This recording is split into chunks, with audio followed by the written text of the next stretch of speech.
So if you've made it through all of the berry presentations this week, congratulations. That is a lot of material to get through. And we've saved some of the most fun fruit crops for last. So these are going to be rhubarb and alternative fruits. All right. Rhubarb is not really a fruit. It is really a vegetative plant, and you eat the stalks or the petioles of the leaf. A very interesting crop on its own, not very tasty, but cooked and sweetened with sugar, it becomes a really delightful treat that's very popular with many people in baked goods, in pies. I've even seen it making its move into cocktails and other sorts of mixtures, but it's really an easy plant to grow. It's a perennial plant. Makes a very attractive landscape plant and has virtually no problems, really. Grows really well in most parts of Idaho and thrives even sometimes when it's neglected. So every garden should have a rhubarb if you like it. Keep in mind, the leaves of the rhubarb plant are toxic. They contain high levels of oxalic acid, so you do not want to eat the leaves. It is okay to compost the leaves, but do not eat them, and also do not eat your rhubarb after midsummer going into fall, because actually the compounds in the leaves will start traveling back into the stalks. So rhubarb is an early spring crop, best enjoyed as it grows up until probably around June, and then it starts to get a little bit tough and a little bit more bitter. So a little bit about how to grow and establish a rhubarb. So you'll start out with a bud maybe, or a division from a friend, or you might get a plant that you purchase at a nursery. In any case, the bud of the plant should be about 2 to 4 inches below the soil level, and leave the soil loose above the buds so that the crowns have an opportunity to grow. But you might want to firm the soil up around the roots. It's really good to mulch rhubarb with straw or compost. This helps protect the crown and keep moisture in. Compost is great too because rhubarb can be a heavy feeder, and this will help give some nutrients to the rhubarb. If you do see flower stalks start to appear, they will look different from the other stalks, and typically if you live in a little bit warmer area or if you have a warm spring, the rhubarb will start to produce a flower stalk. It's good to remove those as soon as you see them because they will reduce the productivity of the plant. It'll focus its energy on making flowers instead of growing more stalks. So once you've planted a new rhubarb, you can begin harvesting the second or third year. And this would also be true if you've transplanted a rhubarb or if you've taken a division from a friend or neighbor's plant.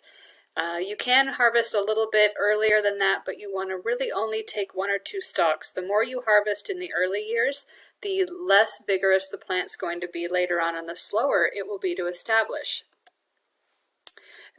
Like I said, rhubarb can be a heavy feeder, so you might want to make sure that it gets a little bit extra nitrogen, either in a commercial fertilizer or through composted manure. And the productive lifespan of a rhubarb is about 8 to 10 years, though there's always stories of someone who moved into an old farmstead and that rhubarb has been there for 30 years or more. But you'll get a good productive growth probably for about a decade from a healthy plant. So some other plants to consider. These are going to be some shrubs, and this would be currants, gooseberries, and a few others. So currants and gooseberries and jostaberry. Jostaberry is a cross between a currant and a gooseberry. They are really pretty easy to grow in most parts of Idaho. They're cold tolerant, they're hardy, and they're very adaptable in many soil conditions. And they can be a lot of fun to grow because they're different, and they can be made into jams, jellies, juices, or even dried. And a lot of people have fond memories of gooseberry pie. So that's another option. And if you're looking more at other flowering shrubs that might produce an edible fruit, we've got things like Oregon grape, mulberry, which can also be a tree, sand cherry, rose hips, and quince. So a lot of these aren't going to have a lot of food value. You know, you're not going to feed your family on an Oregon grape or rose hips, at least I hope not. But they can be edible choices, and they can have some really tasty products that you can make into syrups or jellies or teas. So here are going to be a few pictures of what those might look like. So currants are really versatile, and some of the currants are even native to Idaho, though the ones that are for best eating quality have been selected over time and are a little bit more cultivated. This is a white currant. There's also the familiar red currant, and of course the black currant. And each of these is going to have a little bit different flavor, and they're really an interesting, easy to grow fruit, very productive, and they start bearing quite early as well. There's a gooseberry. You can see a little bit larger fruit. You've got that streaking in there, the green color. And then this is a jostaberry, which is a cross between a gooseberry and a currant. And it's going to have a little bit of that sweetness from the gooseberry, but the tang of the currant. This is Oregon grape. You might say, wait, I already have that in my yard as a landscape ground cover or ornamental.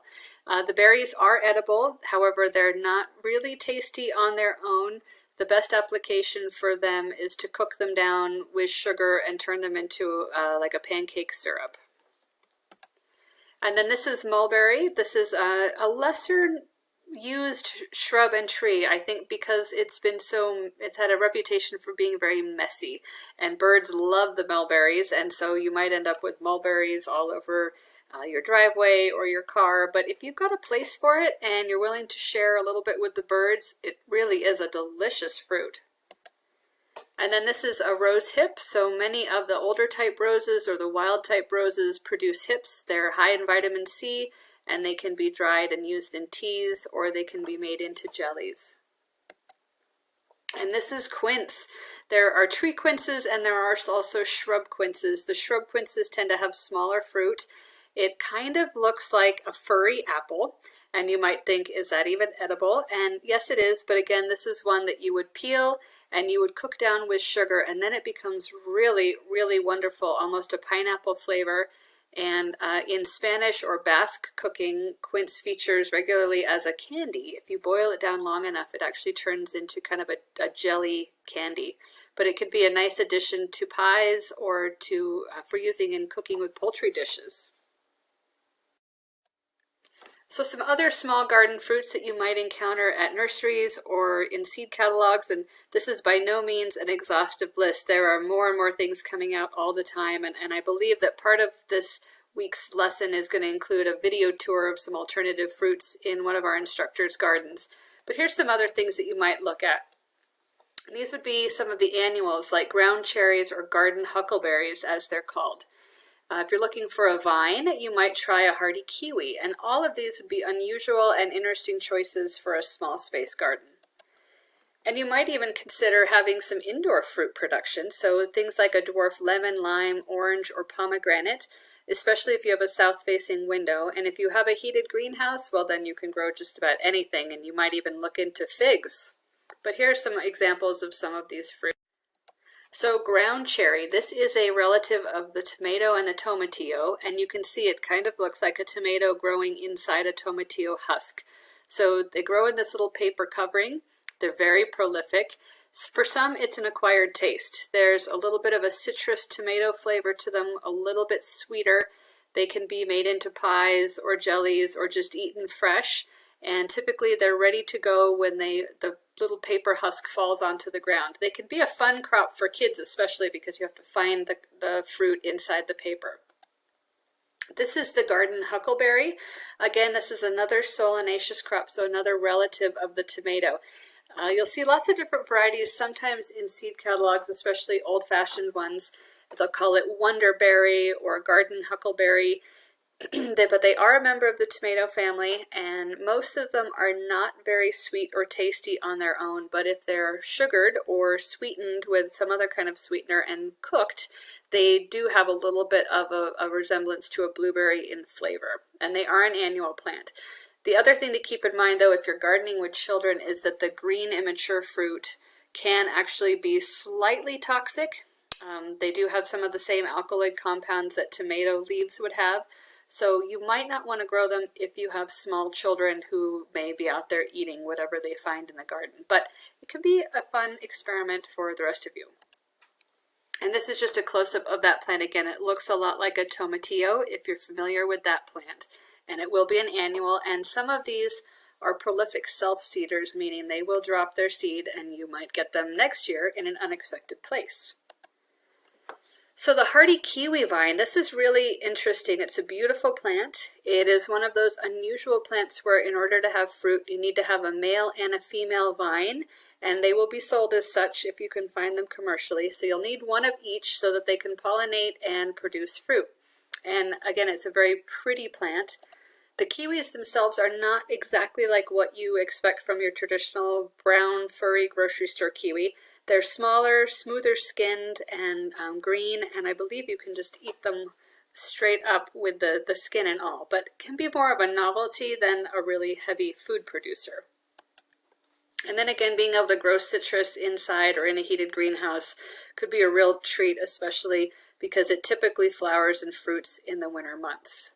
So there are some alternative fruits for you to round out your small fruit victory garden. Hopefully in there you found something new to try or found a new use for an old familiar plant.